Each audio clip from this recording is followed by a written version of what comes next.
And tonight we're hearing from two history-making tennis players at LCU. They were part of the First Lady Shaps tennis team to play in doubles matches last weekend, and they're a pretty unlikely pair.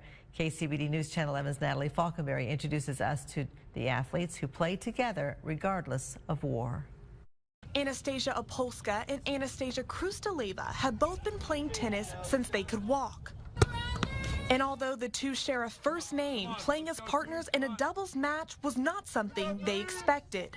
It doesn't matter to me who to play with, but I was really surprised when coach told that we play together.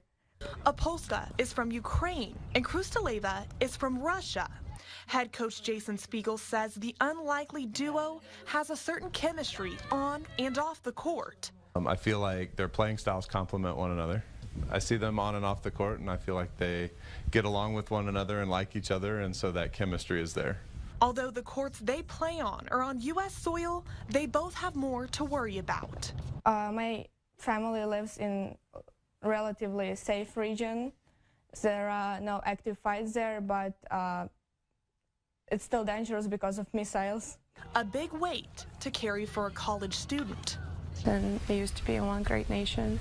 Despite their home countries being at war, Opolska and Khrustaleva say their culture gives them an advantage on the court. They kind of help us to talk in the same language, and I can tell her something in our language, and it kind of goes back and forth, so it's more of an advantage to us than, something that we should be afraid of. The duo's next match will be March 3rd against Southeastern Oklahoma State.